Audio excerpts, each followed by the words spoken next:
Hello everyone, this is Ghulam Nabi, director of global spoken English. आज आपको मैं एक ऐसी चीज सिखाने वाला हूं जो कि सारा कंफ्यूजन दूर करने वाला है। यानी आज आप सीखने वाले हैं डायरेक्ट और इनडायरेक्ट, जिसे हम नरेशन भी कहते हैं। बहुत से लोग बहुत से कंफ्यूजन होते हैं, इसमें कोई कंफ्यूजन वाली चीज नहीं है। स्टेप बाय स्टेप आप सारा कुछ समझने वाले हैं। बस गुलाम नबी साहब के साथ में बने रहिएगा, आप इसको चुटकियों में समझने वाले हैं। अच्छा, डायरेक्ट और इनडायरेक्ट होता क्या है? डायरेक्ट मतलब ये होता है कि कहने वाला जो बात कहे बिल्कुल उसी शब्द को कह देना, उसको डायरेक्ट कहते हैं। जैसे कि आपने कहा कि उसने मुझसे कहा मैं बाजार जा रहा हूं, तो जो कहने वाला था उसने कहा मैं बाजार जा रहा हूं, तो उसी शब्द को उठा के कह देना, कोई इसमें चेंजिंग नहीं करना, कोई उसमें बदली नहीं करना, उसको डायरेक्ट कहते हैं। तो डायरेक्ट क्लियर हो गया? क्या होता है डायरेक्ट? एक बार और रिपीट कर लेते हैं कि कोई कहने वाले ने जिस तरह कहा, मान लीजिएगा कहने वाले ने मुझसे कुछ कहा और जब मैंने आपसे कहा तो जो शब्द जो अल्फाज जिस ढंग से कहा था सेम उठा करके उसी बात को कह देना, भाई डायरेक्ट कहते हैं। तो डायरेक्ट क्लियर होगा। डायरेक्ट होता है कि उसके डेफिनेशन क्या होता है। आई होप अब डायरेक्ट आपके लिए बहुत अच्छे से क्लियर हो गया।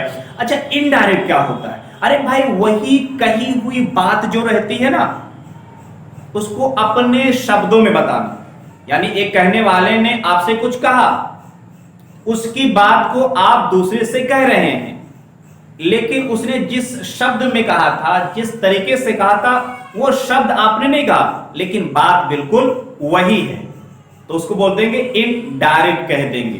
तो क्लियर हो गया कि डायरेक्ट हो जाएगा, कहने वाले ने जो शब्द कहा उसी को कह देना डायरेक्ट, और उस कहने वाले ने जो कहा बात आप वही कह रहे हैं लेकिन शब्द बदल के कह रहे हैं, तो हो जाएगा आपका इनडायरेक्ट हो जाएगा। ये हमारे क्लियर हो गया। अच्छा चलिए, हम स्टार्टिंग में समझते हैं कुछ चीज का नाम याद रखना बहुत जरूरी है कि वीडियो को हम आगे बढ़ाएं तो उससे पहले कुछ चीज का नाम याद रखना आपके लिए बहुत जरूरी हो कि हर कहीं आपका काम आने वाला है। तो जब भी आपको टीचर पढ़ाते हैं क्लास में या जब भी आपको सिखाया जाएगा, सिर्फ इसी नाम से आपको याद रखना रहेगा। अच्छा चलिए, अब देखिएगा एग्जाम्पल देखिएगा। यहाँ पे आपका लिखा हुआ कि ही सेड टू मी, उसने मुझसे कहा I am going to market, मैं बाजार जा रहा हूं। तो ही सेड टू मी के बाद कोमा लगा हुआ है। अच्छा, तो ही सेड टू मी का एक नाम दिया जाता है।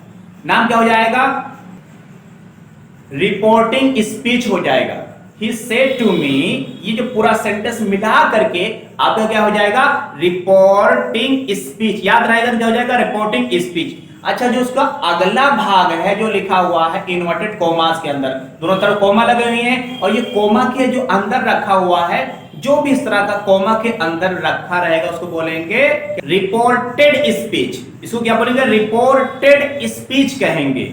तो जब भी आप देखेंगे इन्वर्टेड कोमास के अंदर रखा रहेगा, तो उसके बीच में रखा रहेगा, तो उसको कहेंगे रिपोर्टेड स्पीच कहेंगे। तो हम लोगों ने कितनी बात याद किया? 2 बात याद किया। चलिए हम रिपीट कर लेते हैं कुछ इंपॉर्टेंट चीज को, इसी को। जो पहले लिखा ही सेड टू मी, उसने मुझसे कहा, तो जो पहली बात उसने मुझसे कहा, इसको, इस पूरे सेंटेंस को हम एक नाम देते हैं, उस नाम को कहेंगे रिपोर्टिंग स्पीच कहा जाएगा। और जो अगला वाला पूरा एक सेंटेंस रहता है उसको क्या बोलेंगे? मुझे उम्मीद है आप समझ गए होंगे, उसको आप बोलेंगे रिपोर्टेड स्पीच बोलेंगे। क्या बोलेंगे? Reported speech. अच्छा चलिए, ये बात अब आपके लिए क्लियर हो गई। अब हम थोड़ा और आगे बढ़ते हैं कि आगे क्या आपका लिखा हुआ है उसको क्या समझना है। तो ही सेड टू मी, तो ही जो आपका है ये सब्जेक्ट है, इस सब्जेक्ट क्या बोलेंगे आप? रिपोर्टर बोलेंगे। क्या कहेंगे? जो आपका ये सब्जेक्ट पहला सेंटेंस रहता है, तो जो ये काम करने वाला जो करता रहेगा उसको हम बोलेंगे रिपोर्टर बोलेंगे। नाम क्लियर हो गया? यानी जो सब्जेक्ट है, आसान सी बात है भाई, आप समझ रहे होंगे, जो काम करने वाला उसको बोलेंगे रिपोर्टर बोलेंगे। अच्छा, जो सब्जेक्ट जो कहेगा, जो कहा, तो उसको बोलेंगे रिपोर्टिंग वर्ब। क्या बोलेंगे उसको? Reporting verb. तो यहां पर सेड देख रहे हैं ना, ये कहा, ये वर्ब तो है ये, तो इसका एक नाम दिया जाएगा, इसको बोलेंगे रिपोर्टिंग वर्ब बोलेंगे। तो पहला आपका ही हो गया रिपोर्टर, जैसे आप एरो से आप देख पा रहे हैं, ये हो गया आपका क्या हो गया? रिपोर्टर। हो सके तो साथ में मेरे साथ में आप कहते रहिएगा साथियों। तो रिपोर्टर हो गया आपका ही, और आपका सेड हो जाएगा रिपोर्टिंग वर्ब हो जाएगा। और अब आपका जो टू मी लगा हुआ है, ये जो आपका मी है, मी आपका हो जाएगा रिपोर्टिंग ऑब्जेक्ट हो जाएगा। क्या कहेंगे इसको? रिपोर्टिंग ऑब्जेक्ट कहेंगे। तो मी जो लिसनर है यानी जो सुनने वाला है, ये आपका हो जाएगा ऑब्जेक्ट। क्या है? ऑब्जेक्ट है।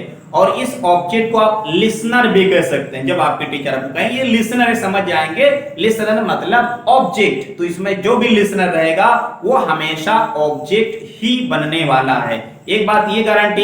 अच्छा, इस लिसनर का नाम क्या दिए? ये लिसनर हमारा ऑब्जेक्ट है, नाम इसको दिया गया कि रिपोर्टिंग ऑब्जेक्ट हो गया। तो मुझे उम्मीद है ये भी 3 नाम याद हो गए होंगे। चलिए तीनों फिर रिपीट कर दूं। तो इसमें जो सब्जेक्ट होता है, सब्जेक्ट बोलेंगे रिपोर्टर। याद हो रहा है ना? इस वीडियो को देखते जाइए, आपको चुटकियों में याद होता जाएगा। तो रिपोर्टर हो गया, और रिपोर्टर ने जो कहा, जो कहेगा हो जाएगा आपका रिपोर्टिंग वर्ब हो जाएगा। यहां पर सेड का वर्ड है, कभी ये बदल भी सकता है, सेज भी हो सकता है, ये कभी विल से भी हो जाएगा यानी फ्यूचर में कह देंगे, या फिर ऑर्डर या कोई दूसरा वर्ड जो भी आ जाएगा तो इस वर्ब को कहेंगे रिपोर्टिंग वर्ब कहा जाएगा। अच्छा, जिससे कहा जाएगा, जो लिसनर होगा उसको रिपोर्टिंग ऑब्जेक्ट बोलेंगे। तो अब हमारा क्लियर हो गया कि जब पूरा सेंटेंस था ही सेड टू मी, इस सेंटेंस का पूरा नाम दिया गया रिपोर्टिंग स्पीच, और इसमें से 3 नाम निकाले।